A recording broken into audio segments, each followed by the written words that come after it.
Now we'd like to get started with the Prime Minister's inauguration press meeting. First of all, there will be a statement from Prime Minister, and we'd like to take your questions later on. Prime Minister, the floor is yours. The 99th Prime Minister of the Cabinet, that's what I was appointed. My name is Suga Yoshihide. In the beginning, still we have to stay on alert regarding the response to COVID-19. And because of the pandemic, there are many people who were killed. So first of all, I'd like to share my sympathy and condolences to those people. And in order to protect livelihoods and the lives of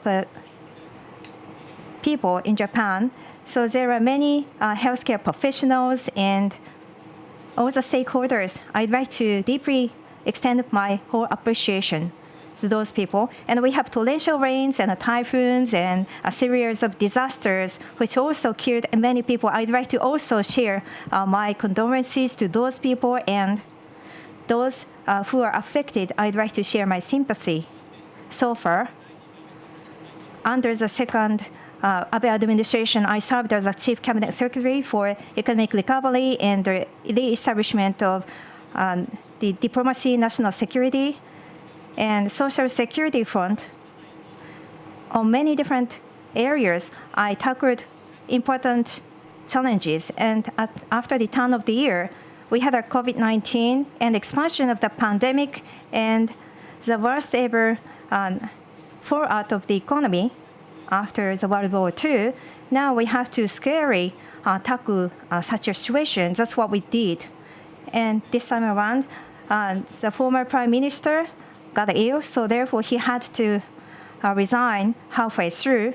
So I feel I have shared the same sympathy. However, we shall never allow the political vacuum amid this crisis. So after overcoming this crisis, we have to provide a sense of security, peace of mind, and safe livelihoods to the people of Japan. In order to make it happen, the initiatives of the Abe administration have to be inherited, and we have to vigorously move them forward. And that is a very mandate that was given to me. What we have to do right now, the biggest challenge that we have to tackle is our response to COVID-19. We have seen explosive expansion of the COVID-19 in the West. We have to stop it, or we have to prevent it, and we have to protect the lives and the healthy status of Japanese people, and we have to also manage economic activities at the same time. Otherwise, we will go nowhere. And since the turn of the year, we have some lessons learned from the pandemic, so we have to provide the right testing capacity, and we have to secure the right medical services system. And by next year, and to all the people, we have to provide the right capacity of the vaccination by the first half of the next year. And under this economic crisis situation, we have to protect people's jobs, and we have to sustain people's business. 2 million, up to 2 million business continuity benefits and job adjustment benefits, and up to 40 million zero interest and unsecured loans. So such necessary package will be disseminated, and through Go-To campaign, given the premise that the right anti-infection measure is in place for events and for shopping streets, and for those affected people, we'd like to provide financial assistance. And for Go-To Travel, after the start was launched in April, 13 million people have used this service. However, only 10 people were infected under Go-To campaign without any reservation. We'd like to put into place the right measures going forward. The economic rehabilitation is something that the administration will put the first priority on, as a easy money policy and growth strategies. So we need to really inherit the Abenomics with 3 others to facilitate the further reformation and before the inauguration, 70 yen per dollar and 8,000 yen level share price. So that was our situation. We were economically afflicted. Market has been moving very stable even under the impact of COVID-19. Japan is losing its population, but the number of jobs went up about 4 million, 3.3 million female. In all the prefectures in Japan, job availability ratio exceeded 1. That means people who like to get jobs can be employed. We have created such an environment here in Japan. With the collapse of bubble economy, we enjoyed the highest economic situation before the COVID-19 infection, but we have been hit very hard by the disease. We have to stem the tide of the disease infection, then we have to create a society after COVID-19. We will strive to carry out reforms sustainably. We make necessary investments so that we can jumpstart the economy after the COVID-19 is behind us. In particular, COVID-19 has shed light on some issues and problems. Digital supply chain systems should be reviewed. That's what I think. Online medical treatment is available now. That has to be continued. For the education of children after COVID-19, then we have to carry out the giga schools. Digitalization of government services, the key is the national identification card. Without going to government offices, the people can do all the procedures, administration. The national identification card was necessary, but the card was not available enough. Then we'd like to proceed with the introduction. Then we have to proceed with the implementation of government policies, and we're going to establish a digital agency to carry out digital strategies of the Japanese government. In the post-COVID-19 era, we have to realize that the carbon-free society, stable supply of energy sources, then we will make no mistakes on those measures. And I'm the first son of the farming house, a family in Akita Prefecture. I have a strong idea to support or to revitalize all the rural areas in Japan. I have a very strong determination. I have racked my brains to come up with policies. I was a minister in charge of MIC in the first Abe administration. I had an idea, the hometown tax contribution system. I saw the objection from bureaucrats in Japan to introduce a system, but I made up my mind to introduce such a system in Japan. People coming from rural areas, they come to Tokyo, then they have a strong wishes to make contributions to their hometowns in one way or another. They like to keep their bonds with their regions. That's my idea. Based on that idea, I made a proposal for hometown contribution tax, and the tax system was implemented. I saw a lot of objections. The bus system has been well accepted by the people in Japan. Regional revitalization was an important topic assignment for me as a chief cabinet secretary. Last year, the land prices in rural areas went down by 26 years, but the land prices in rural areas start to go up for the first time in 26 years. Inbound traffic gave benefits. At the start of the Abe administration, 8.36 million foreign visitors came to Japan. Last year, 32 million. Foreign tourists went to various places in Japan. The spend was 1 trillion, but it has been expanded to 5 trillion. Export of agricultural products and from the 450 billion yen to 900 billion yen last year. And I'm poised to work out policies to support the revitalization of rural areas, the regions in Japan. Children are the people to take on the future of this country. The measures for the lower birth rate was a key, and we provide the free education at nursery schools and vocational schools and various schools, and we get male public employees to get paternity leave for 1 year. Social security systems covering all generations will be established here in Japan. There are many children waiting to be accepted at nursery schools. We established 720,000 children last year.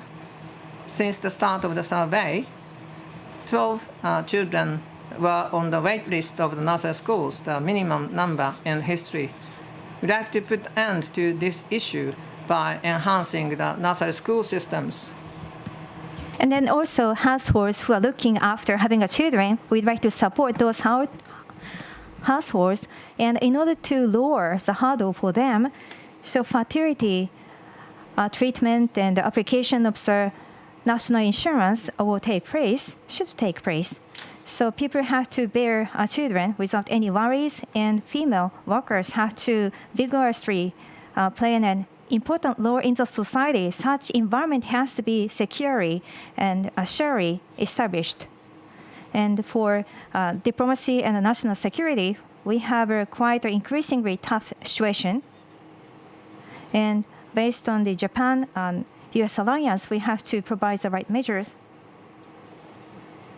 Free and open Indo-Pacific Ocean, we need to strategically move it ahead.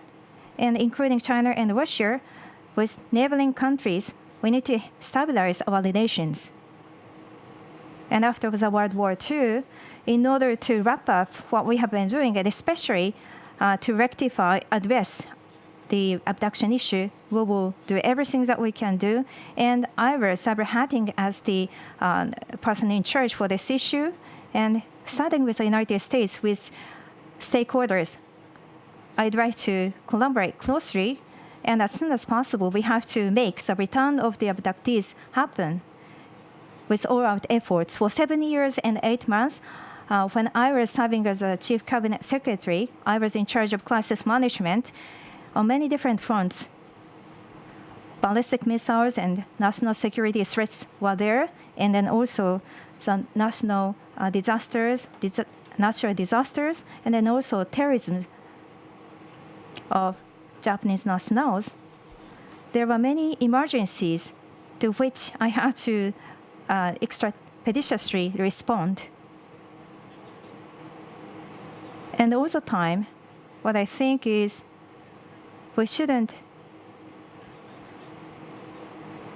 we actually have many things which deviate from people's feelings and normal common sense.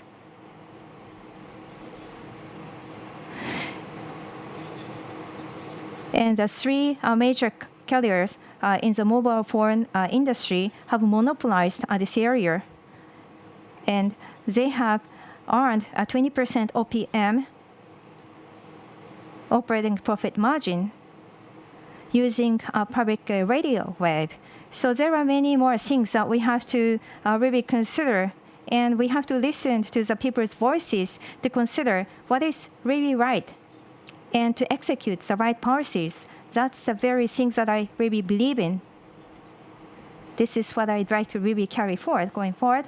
And the social vision that I have is self-support and mutual support, and then public support and bonds. First of all, people have to do things on their own, and then with family members and with regional communities, we have to mutually help each other, and then safety net should be then provided by the government. So this is something that I'd like to materialize as a trusted government. So siders of the government, and then with administration and vested interests and the bad practices have to be broken. We need to benefit peoples. And I'd like to create a cabinet that works really hard for people. And by doing so, I'd like to live up to the expectations of the people, and I'd like to have your cooperation in advance. So this concludes my remarks. Thank you.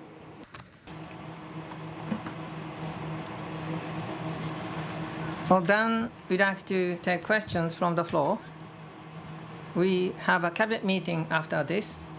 We have to end this press meeting at 9:35. Based on practices, we take questions from 2 coordinating reporters.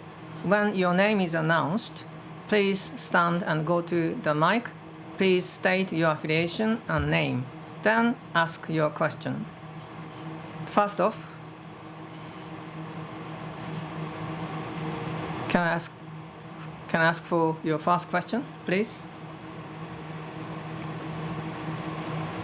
This is NHK. My name is Hanaoka. About the general election, the dissolution of the lower house, you said that the Prime Minister has a right to dissolve the lower house, but the recovery of the economy, then the countermeasures of COVID-19, you said it is difficult for you to have a general election after COVID-19 is under control. But to carry out, there are voices saying that the general election should be held to understand the opinions of people. What's your judgment? Now you are Prime Minister. And it is quite important for Japan to secure vaccines against the COVID-19, but they are under development. Government is trying to get vaccines to all the people in Japan by the first half of next year. But can I safely assume that there will be no general election before the vaccines are readily available for people? I made my point clear in the election campaign. What is the expectation of the people on the new government? People are in need of, they're hoping that COVID-19 should come under control. At the same time, the economy should be jump-started. Prevention of the expansion of infection, the recovery of the economy, I think people are hoping that those 2 things are done at the same time. My government was launched today. Then I'd like to do my level best to respond to the people's wishes, so that each one of people in Japan can live safely, comfortably, to like to get back the safe life as soon as possible. First, to make it happen, as I said before, Japan is in the midst of the COVID-19 infection. We have learned many lessons on countermeasures. We'd like to have effective and specific countermeasures so that we can get a hand on the COVID-19 infection. Go-to campaign that will be supported so that we will strive to recover the economy. That is going to be my first focus as the Prime Minister of Japan. Vaccines for COVID-19 should be secured by the first half of next year. We will strive to get vaccines in the hands of the people in Japan within a year. There has to be a general election. The lower house has to be dissolved within a year. There are time constraints. I have that. I keep that the fact in my mind. Then I like to make a decision based on those observations. One more question from a representative reporter, Nishi Nihon Shimbun. I'd like to ask about the cabinet ministers' lineup and your intent behind it. And under the former Abe administration, so Prime Minister or Prime Minister office-led policies were vigorously implemented. However, there was a point made about lack of explanation to the people of Japan. So you are going to inherit Mr. Abe's policies. Are you going to also inherit negative legacies as well? And at the same time, Moritomo and Kakei issues and cherry blossom parties and over Mr. and Mrs. Kawai, there was some scandals. How do you see this? Do you think you have to investigate further on regarding this administration? Vested interest have to be broken, and we have to create a cabinet that works for people of Japan. So we'd like to live up to people's wishes. And there were many points made about or under the Abe administration, and objectively thinking and looking what's wrong has to be rectified, and we have to prevent those things from happening again. So we have to modestly listen to what people have to say. And about Moritomo Gakuen and public records management issue, there was an investigation with the finance ministry, and there was a punishment already which happened. And there was an investigation from the police. We reached a conclusion. And about the cherry blossom viewing parties, there were many points made as well. And since the inauguration of the Abe administration, many people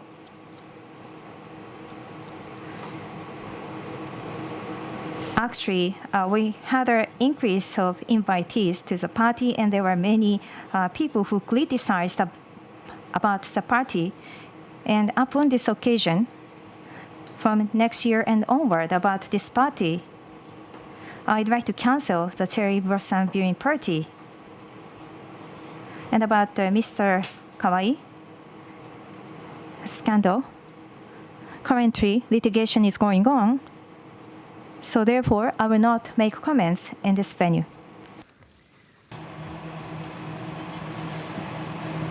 Okay, then we'd like to take questions from other reporters here. In case you have a question, please don't speak, but please raise a hand in case you have a question. I will announce your name. Then please go to the mic. Please state affiliation and your name. Then ask your question. I believe that there are lots of reporters who would like to ask questions, but one reporter is allowed to ask only one question. Okay, there are lots of reporters want to ask their questions. The Nikkei, are you from Nikkei? This is Shigeta from Nikkei. Can I ask a question about the administrative reform? Mr. Kono was assigned to the administrative reform. What's your expectation on his assignment? Economic restructuring is an important policy for your government. Together with Mr. Kono, I wonder if you have an idea to carry out administrative reforms with him. And once a year, government has compiled proposal to carry out administrative reforms, but I'm going to have a more frequent proposal. What are specific areas for the regulatory reforms? I served as the Chief Cabinet Secretary of Japan for 7 years, 8 months.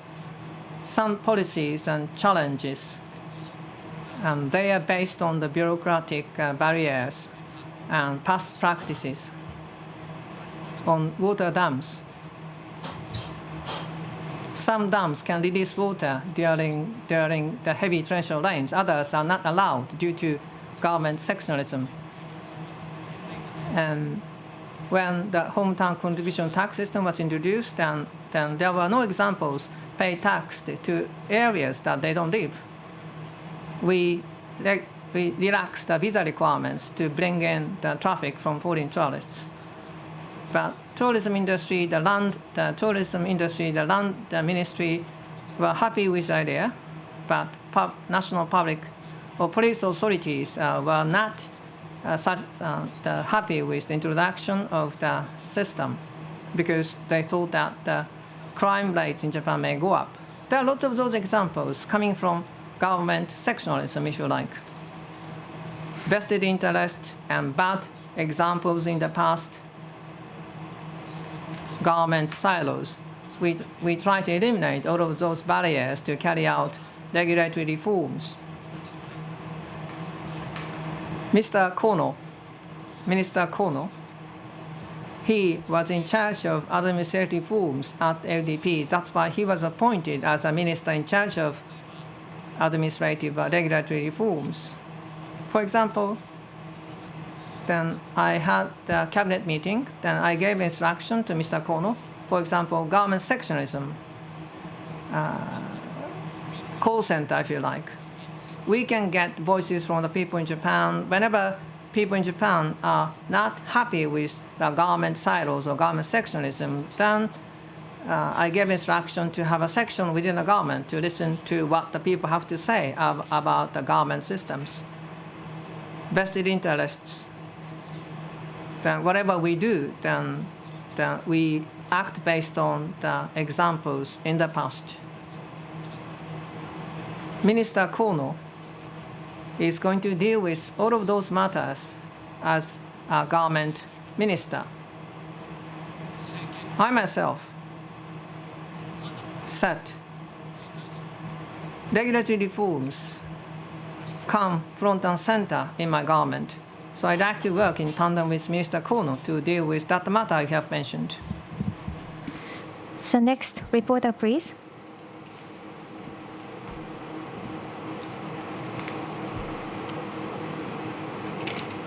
The person in the third row. The one goal, right? Nico Nico Nanao, congratulations. On the 14th, so given the selection of the president for the LDP, Sakie Yokota, the mother of the abductee, said like this, together with Prime Minister Abe. So she has tackled this abduction issue. So she is hoping as a successor to share the same feelings. And after being appointed as a new Prime Minister, once again, what is the position of the abduction issue in your policies set? And what is the need of Japan-North Korea summit meeting about the abduction issue? Just like the Abe administration, this is on our first priority list. And together with Mr. Abe, so the abduction issue was a very starting point with regards to our relations. So especially the family members of the abductees are now getting older. So therefore, the addressing this matter cannot wait anymore. So therefore, we have to collaborate closely with the United States. And because I was appointed as a Prime Minister, I'm totally determined to address this matter at the forefront. With such a determination, I'd like to address this matter.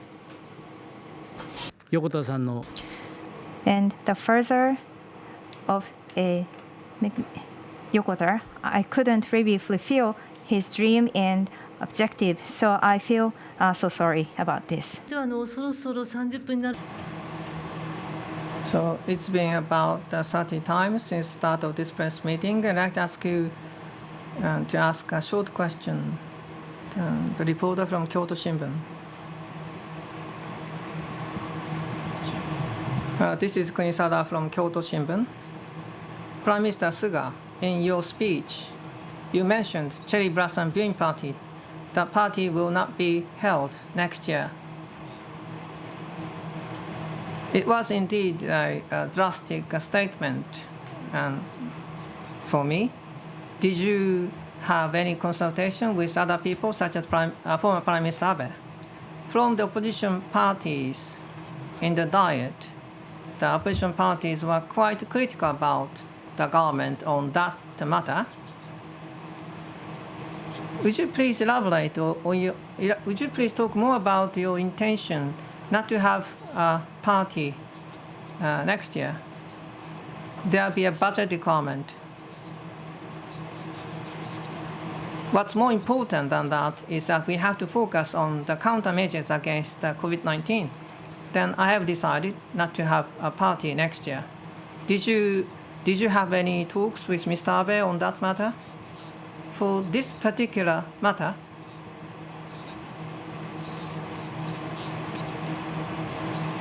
then I denied the request for budget to have a party. We'd like to complete today's press meeting I'd like to appreciate your cooperation for us to have this press meeting. Thank you.